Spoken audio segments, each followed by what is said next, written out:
Good morning, everybody. This is Jen from ScanNCut Canvas and Scal Help on Facebook. Okay, someone had asked about when you're doing embroidery and you have like letters with holes in them and you need them cut out and they're not cutting out on the inside. I know that this happened to me, so this is what I do. And this is just what I do. You don't have to do it. If you find a different way, hey, that's great. But this is just the quick fix that I found. Let me just pull up kind of a scripted, okay, here we go. Okay, so here we have this.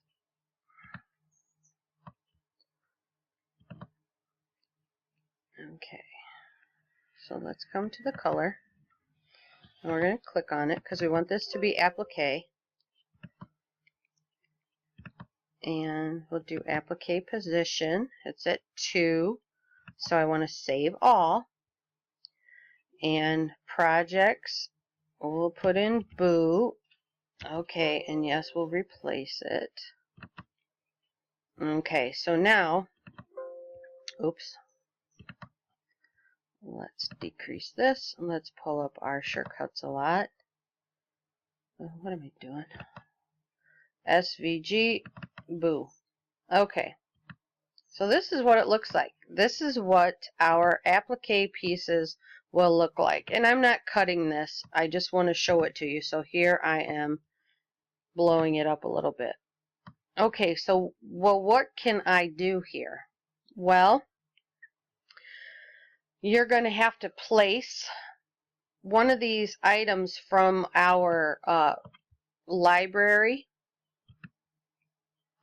on the insides here to get a cut line that is going to be similar to what the cut lines are in here. Okay, so what I'm going to want to do is I'm actually going to want to see if I can save a picture of what this looks like.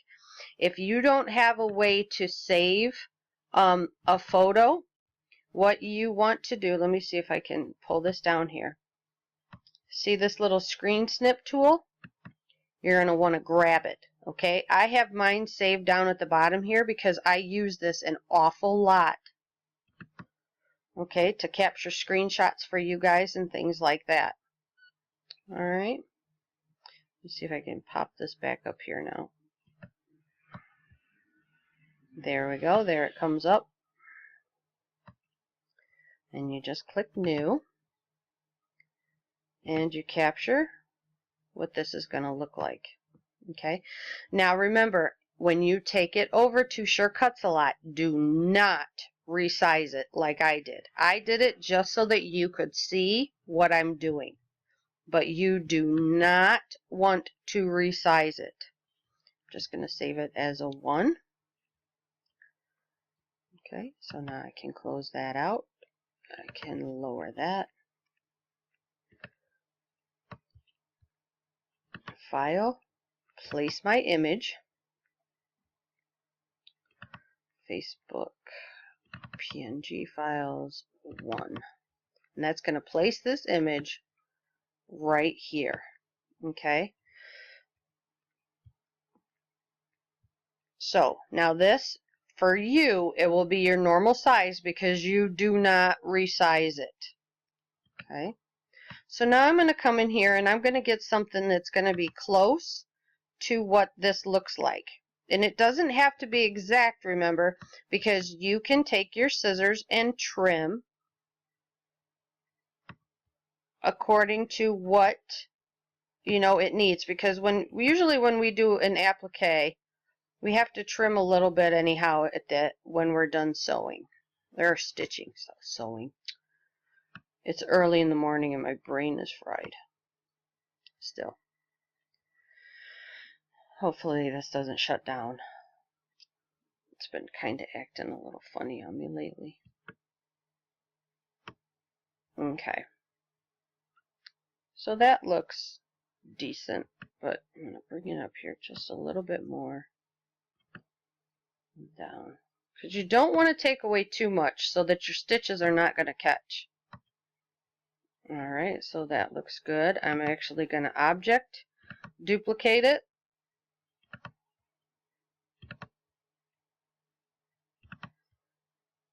And I'm going to pull it directly over onto this one. Okay. Now my bees. This one might be a little bit tricky.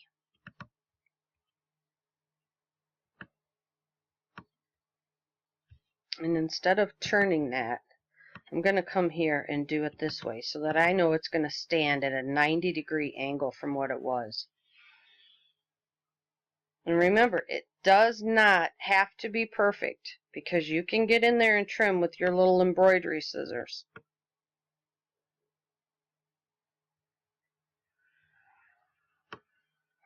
Okay, especially like for this little thing, see how it curves up here?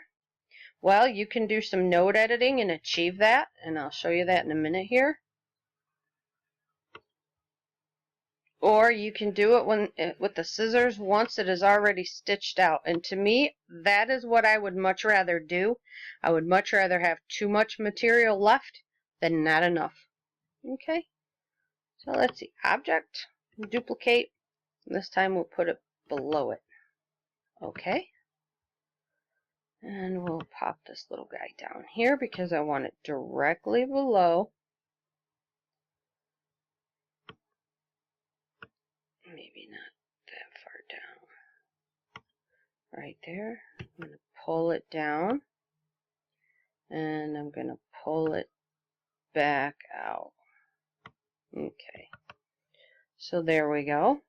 And I'm going to grab it again. And only this time, I'm going to use this key over here to flip it the other way. I'm going to pull it.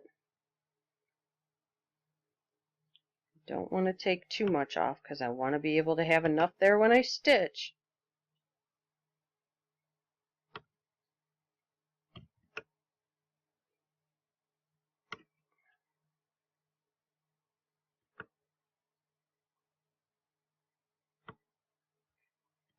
Okay, now to me, that is exactly how I would leave it.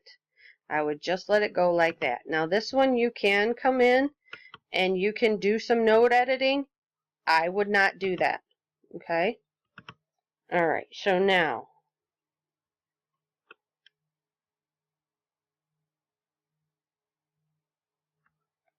oops, I didn't quite capture that. I'm going to group all of the white parts. Object group. Okay. I'm going to get rid of the library for now. I'm going to put those to sleep. I'm going to come over here and I'm going to group all of the gray parts.